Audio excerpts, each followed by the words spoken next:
Hi friends, అందరికీ నమస్కారం. అంజలి కథలకి స్వాగతం. అభిసారుడి మంత్రదండం జానపద నవల 3వ భాగం విందాం. అలసిన శరీరాలతో ఉన్న అంగరక్షకులు అటువంటి ప్రమాదకర పరిస్థితుల్లో కూడా పరుండిన మరుక్షణము గాఢ నిద్రలోకి వెళ్ళిపోయారు. కొంతసేపటి తర్వాత మనసులో ఎన్నో సందేహాలు ఉండి నిద్ర పట్టకపోవడంతో మెల్లగా పైకి లేచి కిటికీ వద్దకు వెళ్ళాడు వ్యాపారస్తుణ్ణి అనుమానించిన సైనికుడు. అతనికి చిన్న ఆర్తనాదం వినిపించింది. సందేహంతో ఓరగా కిటికీని తెరిచి బయటికి చూశాడు.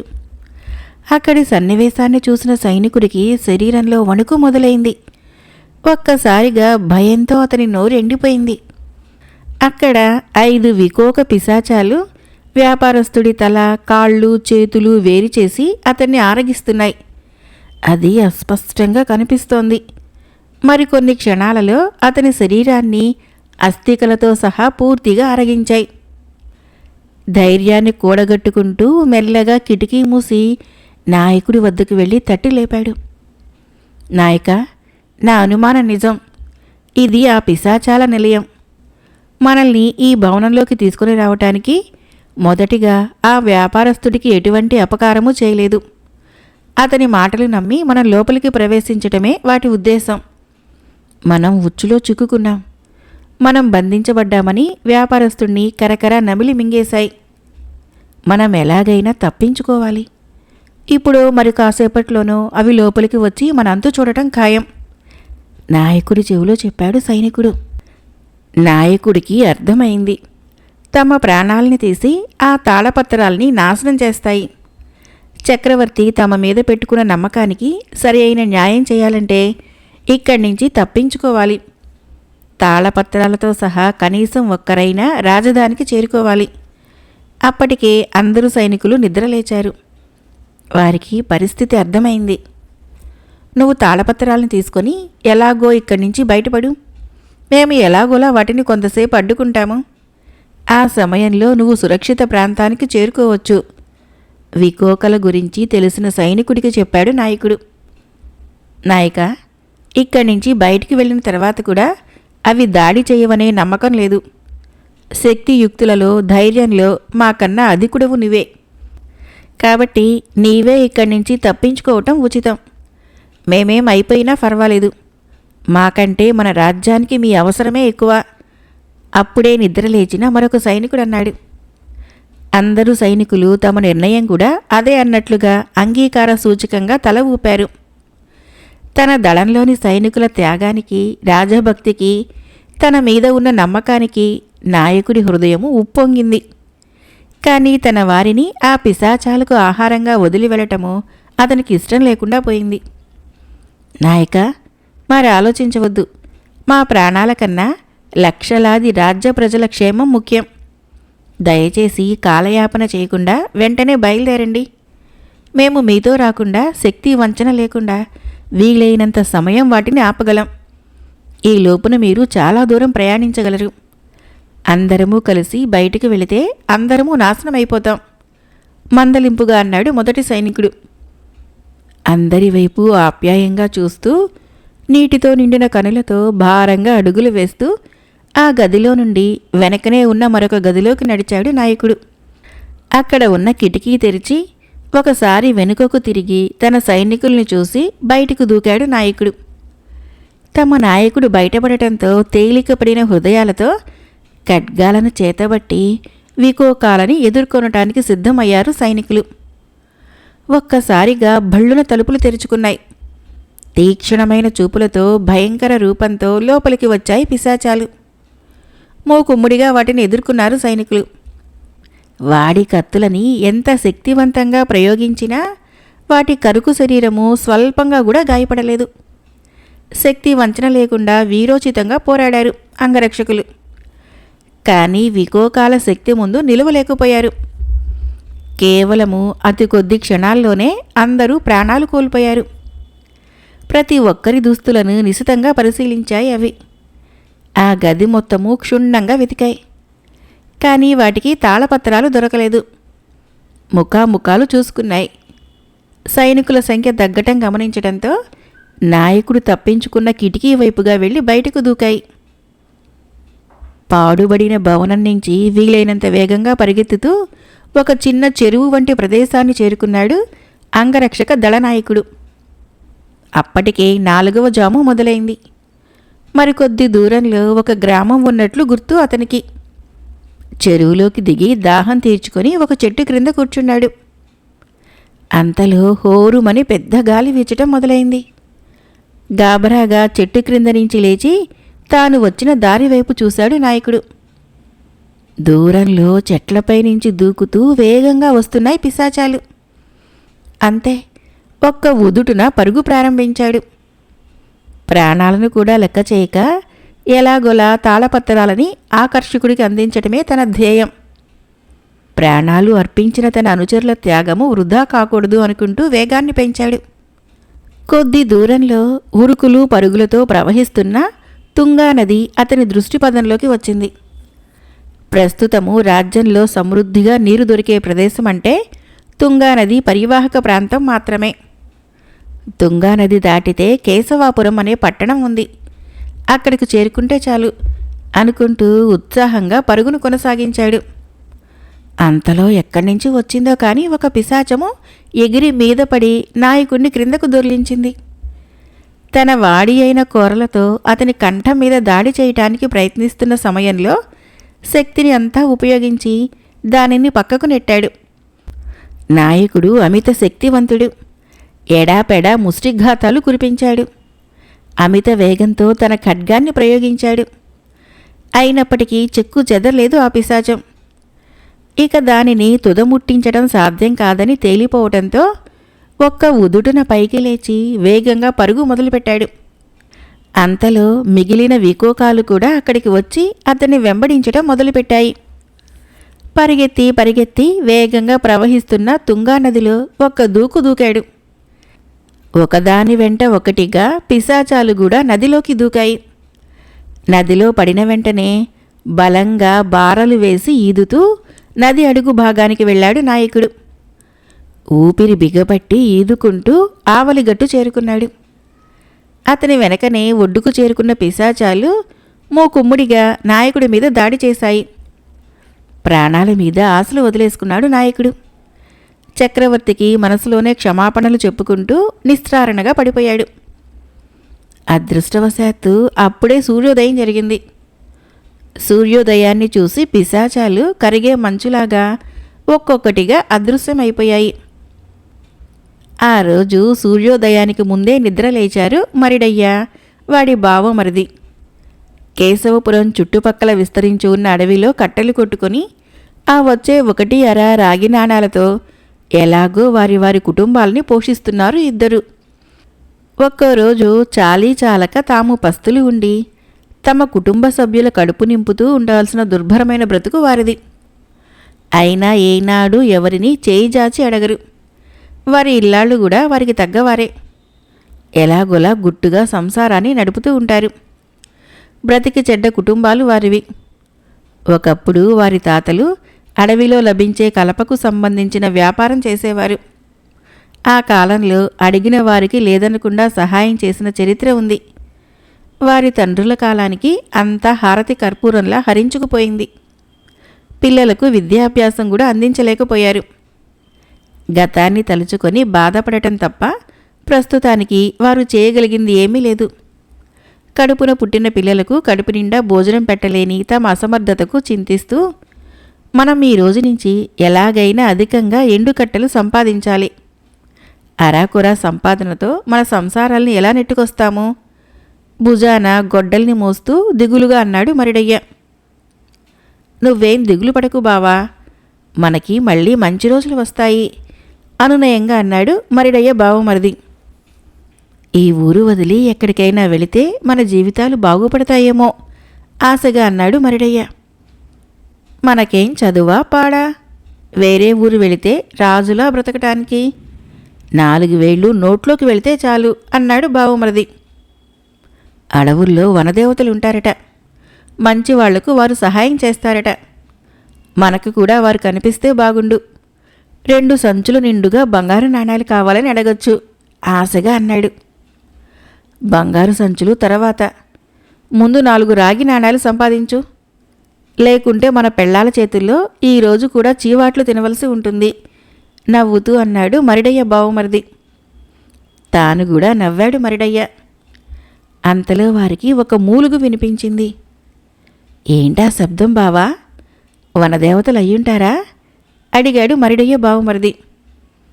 నీ ముఖం, అక్కడెవరో పడి ఉన్నారు, పద చూద్దాం అని దళపతి పడి ఉన్న ప్రదేశానికి వచ్చారు. తీవ్ర గాయాలతో ఉన్న దళపతిని చూసి దెబ్బలు బాగా తగిలాయి, ప్రాణానికి ఏమీ ప్రమాదం లేదు అనిపిస్తుంది మరిడయ్య బావమరిది అంటూ ఉండగానే చుట్టుపక్కల ఉన్న కొన్ని ఆకుల్ని తెచ్చి నలిపి వస్త్రంతో కట్టుగట్టాడు మరిడయ్య. తర్వాత తన సంచిలో నుంచి మజ్జిగ గిన్నె తీసి మెల్లగా దళపతికి పట్టించాడు. మెల్లగా తేరుకున్నాడు దళపతి. అయ్యా, తమరి ప్రాణాలకు ప్రమాదమేమీ లేదు. ఇదిగో ఈ చద్దిమూట తీసుకోండి. కొంచెం తేరుకున్న తర్వాత కేశవపురం వెళ్ళి ఎవరైనా వైద్యుడికి చూపించుకోండి. ఇంతకంటే మేము ఏ సహాయము చేయలేము. మేము కట్టెల కోసము అడవికి వెళ్ళాలి, లేదంటే మా పిల్లలు పస్తులుండాలి అని చద్దిమూట దళపతికి ఇచ్చాడు మరిడయ్య బావుమరిది. వారి మంచితనానికి చేతులెత్తి నమస్కరించాడు దళపతి. ఆత్రంగా చద్దిమూట అందుకొని తిని నీరసంగా అడుగులు వేస్తూ కేశవపురం చేరుకున్నాడు.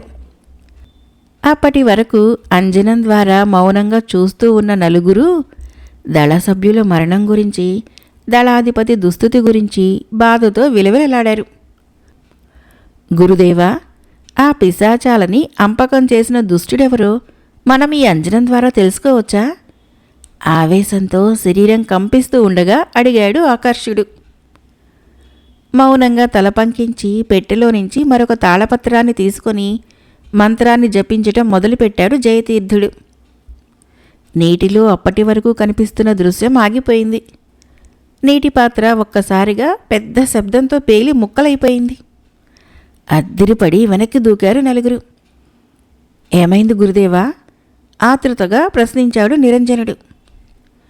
ఏదో శక్తి మనం అంజనం వేసి గమనిస్తున్నామని తెలుసుకుంది, అందుకే విఘ్నం కలిగించింది. ఇది పిశాచాల్ని పంపించిన దుష్టుడి పన్నాగం అనిపిస్తుంది. నాది సాధారణ శక్తి, అంజనం వేయటం తప్ప అద్భుతమైన మంత్రశక్తిలేవి నా వద్ద లేవు. ఇక మనము నాయకుడు అనుపానాలు తెలుసుకోలేము చింతాక్రాంతుడై అన్నాడు జయతీర్థుడు. తమ అంగరక్షక దళం యొక్క త్యాగం గుర్తు చేసుకుని బాధగా కళ్ళు మూసుకున్నాడు ఆకర్షుడు. భస్మాన్ని ఉపయోగించుకోలేకపోయిన వారి దురదృష్టానికి చింతిస్తూ భారమైన హృదయంతో చక్రవర్తి భుజం మీద చెయ్యి వేశాడు జయతీర్థుడు. ఆకర్ష, మన దళనాయకుడు ఎక్కడ ఉన్నాడో తెలుసుకోవాలి. అది మన తక్షణ కర్తవ్యం. కనీసం అతన్నైనా కాపాడాలి.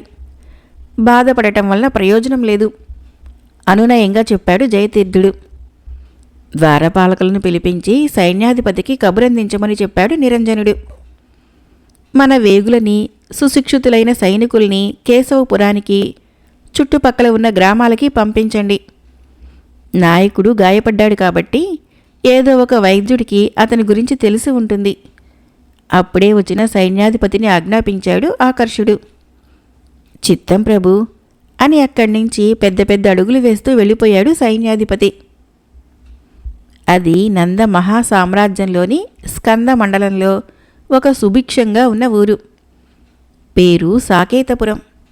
సామ్రాజ్యంలోని అన్ని ప్రదేశాలు కరువు కాటకాలతో విలవిలలాడుతూ ఉంటే సాకేతపురం మాత్రము పసిడి పంటలతో, సమృద్ధి అయిన పాడితో సస్యశ్యామలంగా విలసిల్లుతోంది. నీటి వసతి తక్కువగా ఉన్నప్పటికీ దూరంగా ఉన్న తుంగా నది నుంచి కాలువలు తవ్వించి ఎండిన ఆ ఊరి చెరువులకు తరలించారు ఆ ఊరి ప్రజలు. నిండిన చెరువులతో, పచ్చని పొలాలతో సాకేతపురము కళకళలాడుతూ ఉంటుంది. తమ ఊరికి కావలసిన అన్ని వసతులను ఏర్పాటు చేసుకోవటము అంత సులభం కాదు. ఈ అసాధ్యము సుసాధ్యం కావటానికి కారణము ఆ ఊరి ప్రజల ఐకమత్యం. చిన్న పెద్ద తేడా లేకుండా శ్రమదానం చేయటం వలన, వారి ఊరి మీద వారికున్న వల్లమాలిన అభిమానం వలన కేవలం 1 సంవత్సర కాలంలోనే అనుకున్నది సాధించగలిగారు. ఇలా అందరినీ ఒక త్రాటిపై తీసుకుని రావడంలో ముఖ్య పాత్ర పోషించింది గౌతముడు. తన తెలివితో సాకేతపురం రూపురేఖలనే మార్చగలిగాడు. భగవంతుని దయవలన ఈ ఏడు కావలసినంత పంట చేతికొచ్చింది. పోయిన సంవత్సరం వరకు రెక్కాడితే గాని డొక్కాడని బ్రతుకులు మనవి. కానీ ఈరోజు ఇతరులకు సహాయం చేసే స్థితిలోకి వచ్చాము. ఒకరి కష్టాన్ని అందరి కష్టంగా భావించాం. అందరం బాగుండాలనే మన మంచి ఉద్దేశమే మనం ఈరోజు ఈ స్థితికి చేరుకోవటానికి కారణం. ఇది ఎవరి వల్ల సాధ్యమైందో ప్రత్యేకంగా చెప్పవలసిన అవసరం లేదు. మన గౌతముడి వలన మన జాతకాలు మారిపోయాయి. ఊరి రచ్చబండ వద్ద గుమిగూడిన ప్రజలతో గంభీరంగా అన్నాడు గ్రామ పెద్ద. పంట చేతికి వచ్చిన తర్వాత జరపబోయే జాతర గురించి మాట్లాడటానికి ఊరిలోని అందరూ అక్కడ సమావేశమయ్యారు. గౌతముడి రాక కోసము అందరూ ఎదురు చూస్తున్నారు. అంతలో అక్కడికి ఒక 6 అడుగుల ఆజానుబాహుడు హుందాగా అడుగులు వేస్తూ వచ్చాడు. అతని వెంట అర్ధాంగి కార్తీక కూడా వచ్చింది. అదిగో మాటల్లోనే సతీ సమేతంగా వచ్చాడు మన గౌతముడు. దారివ్వండి హెచ్చరించాడు ఒక వృద్ధుడు. అందరూ వినయంగా పక్కకు తప్పుకున్నారు. చిరునవ్వుతో చూపులతోనే అందరినీ పలకరిస్తూ రచ్చబండ మీద కూర్చున్నారు దంపతులు. చూడచక్కని రూపం గౌతముడిది. సౌమ్యుడు, స్ఫురద్రూపి, బలిష్టమైన బాహువులతో, చురుకైన చూపులతో ఎంతటి వారినైనా ఆకట్టుకోగలడు గౌతముడు. అతనికి తగ్గ అందము కార్తీకది. కార్తీక మృదు స్వభావి, మితభాషి మరియు మంచి మనసు కలది. మీకు ఎలా కావాలో అలాగే జాతర జరిపించండి. ఇది దైవ కార్యం కాబట్టి నాకు ఎటువంటి అభ్యంతరమూ లేదు. కానీ అనవసరంగా ధనాన్ని వృధా చేయవద్దు. మన రాజ్యంలోని మిగిలిన గ్రామాలు కరువు కాటకాలతో బాధపడుతున్నాయని మర్చిపోవద్దు. ఇతర గ్రామాలకి మన సహాయ సహకారాలు అవసరము మృదువుగా పలికాడు గౌతముడు. అందరూ అతని మాటలలోని యథార్థాన్ని గ్రహించి అంగీకార సూచకంగా తల ఊపారు. అంతలో ఒక గ్రామస్తుడు హడావుడిగా పరిగెత్తుకుంటూ సమావేశం జరిగే స్థలానికి వచ్చాడు. ధరణి నగరానికి చెందిన 10 మంది సైనికులు మన ఊరి పొలిమేర్లలో విడిది ఏర్పాటు చేసుకున్నారు. ఎందుకో నాకు అర్థం కాలేదు, ఆయాసంతో వగరుస్తూ చెప్పాడు. గౌతముడి వైపు ప్రశ్నార్థకంగా చూసింది కార్తీక. గౌతముడు ఎటువంటి సమాధానము ఇవ్వకుండా మౌనంగా కూర్చున్నాడు. ధరణి నగరాధిపతి చరణభూపాలుడు, బహుక్రూరుడు. ప్రజలని పన్నుల రూపంలో పట్టి పీడించటమే కాక ఎంతోమంది స్త్రీల జీవితాన్ని నాశనం చేసిన నీచమైన చరిత్ర అతనిది. తన దుర్మార్గాలు చక్రవర్తికి తెలియకుండా జాగ్రత్త పడతాడు. అత్యంత రాజభక్తి ఉన్నట్లుగా చక్రవర్తి వద్ద నటిస్తూ తన అక్రమాలని కప్పిపుచ్చేవాడు. ఆకర్షుడికి కూడా ఇతని మీద నమ్మకం ఎక్కువ కావటంతో అతనిపై ఆరోపణలని పట్టించుకునేవాడు కాదు. గ్రామస్తులలో ఒక విధమైన భయం ఆవరించి ఉంది. బేలగా గౌతముడి వైపు చూశారు. వారు ఎందుకు వచ్చారో మనకు అనవసరం. మనకు మన ఊరికి అపకారం తలపెట్టనంత వరకు వారి గురించి ఆలోచించవలసిన పని లేదు. మీరు నిర్భయంగా ఉండండి. జరపబోయే జాతర గురించి మాత్రం ఆలోచించండి. మర్యాదపూర్వకంగా వారిని కలిసి వారికి కావలసిన వసతి ఏర్పాటు చేయండి. నగరాధిపతికి సంబంధించిన వారిని గౌరవించటం మన విధి. తీవ్రంగా ఆలోచిస్తున్న గౌతముడు గంభీరంగా చెప్పాడు. రుద్ర, నువ్వు 4 యువకుల్ని తీసుకొని గౌతముడు చెప్పిన విధంగా వారిని కలిసిరా. వారితో మర్యాదగా ప్రవర్తించండి. రుద్రుడు అనే యువకుడిని ఆజ్ఞాపించాడు గ్రామ పెద్ద. రుద్రుడు తన సహచరులతో బయలుదేరాడు. మీరు సమావేశాన్ని కొనసాగించండి, మేము సెలవు తీసుకుంటున్నాము అని సతీ సమేతంగా అక్కడి నుంచి వడివడిగా అడుగులు వేసుకుంటూ బయలుదేరాడు గౌతముడు. మౌనంగా అతన్ని అనుసరించింది కార్తీక. ఊరి బయట ఉన్న ప్రశాంత వాతావరణంలో ఒక పర్ణశాల వంటి ఇంటిని నిర్మించుకున్నాడు గౌతముడు. ఇంటి చుట్టూ పూల మొక్కలతో చాలా ఆహ్లాదకరంగా ఉంటుంది. గౌతముడు సాకేతపురానికి చెందినవాడు కాదు. కేవలము 1 సంవత్సరం క్రితం అక్కడికి వచ్చారు దంపతులు. వారి గతాన్ని గురించి ఆ ఊరి ప్రజలకు తెలియదు. ఎవరడిగినా చిరునవ్వుతో సమాధానాన్ని దాటవేసేవారు.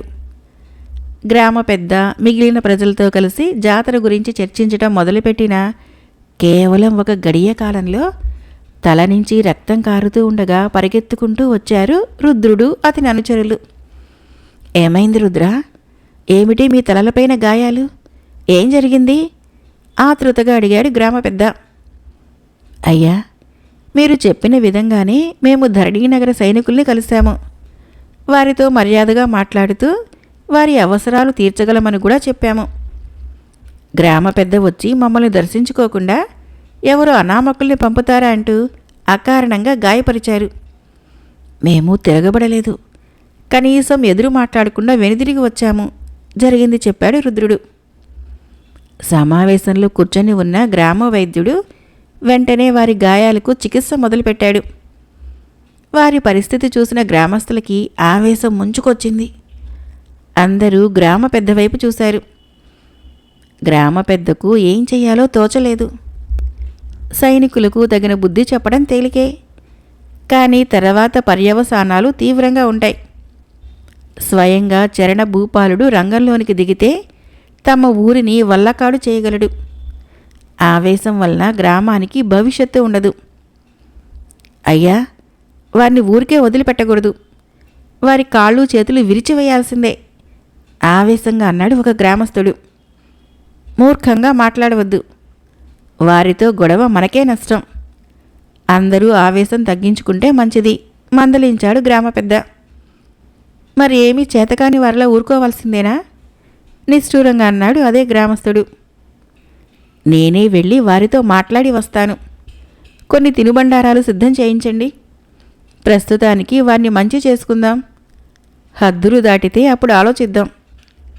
ఇప్పటికి సమావేశాన్ని ముగిస్తున్నాను సాలోచనగా అన్నాడు గ్రామ పెద్ద. వృద్ధులు, మహిళలు గ్రామ పెద్దను సమర్థించారు. కానీ యువకులు మాత్రము అసంతృప్తిగానే వెనుదిరిగారు. మరొక ముఖ్య విషయం, ఎట్టి పరిస్థితుల్లోనూ గౌతముడికి ఇప్పుడు జరిగింది తెలియకూడదు. ఆయన సౌమ్యుడు. ఇది మన గ్రామ సమస్య. అతన్ని అనవసరంగా ఈ గొడవలోనికి లాగి బాధ పెట్టడం నాకు ఇష్టం లేదు తిరిగి అన్నాడు గ్రామ పెద్ద. కొన్ని తినుబండారాలని, నలుగురు యువకులని తీసుకొని గ్రామ పెద్ద వడివడిగా అడుగులు వేస్తూ సైనికుల శిబిరం వద్దకు బయలుదేరాడు. సైనికులు గ్రామ పెద్దతో ఎలా మసులుకుంటారో అనే సందేహము అందరి గ్రామస్తుల్లోనూ ఉంది. ఒకవేళ గ్రామ పెద్దను కూడా అవమానిస్తే ఏమి చేయాలో నిర్ణయించుకోలేకపోతున్నారు.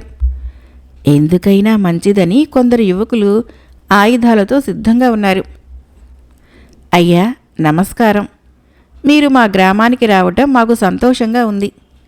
నగరాధిపతుల వారు క్షేమమే కదా అని సైనికుల్ని పలకరిస్తూ, ఇంకా చూస్తారేమిటి, తినుబండారములను వారికి అందించండి తనతో వచ్చిన యువకులకు చెప్పాడు గ్రామ పెద్ద.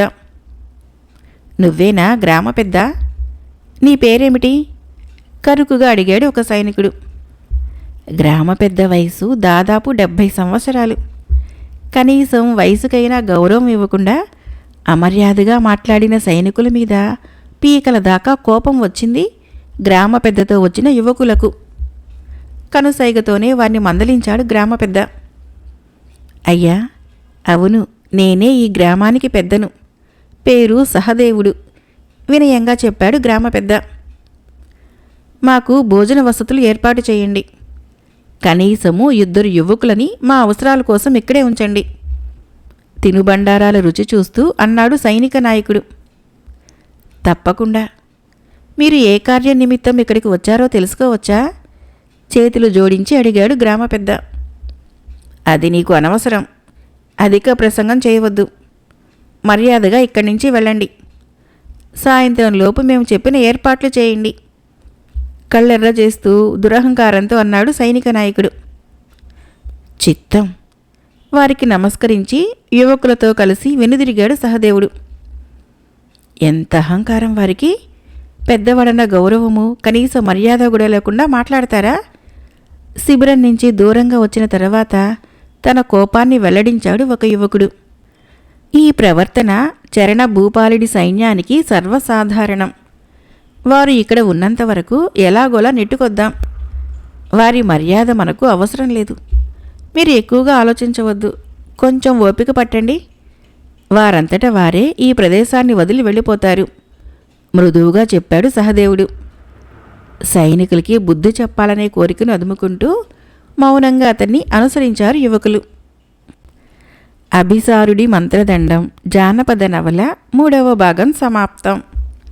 ఫ్రెండ్స్, ఈ కథ మీకు నచ్చినట్లయితే మన ఛానల్ని తప్పకుండా సబ్స్క్రైబ్ చేయండి, లైక్ చేయండి, షేర్ చేయండి, కామెంట్ చేయండి. Thank you.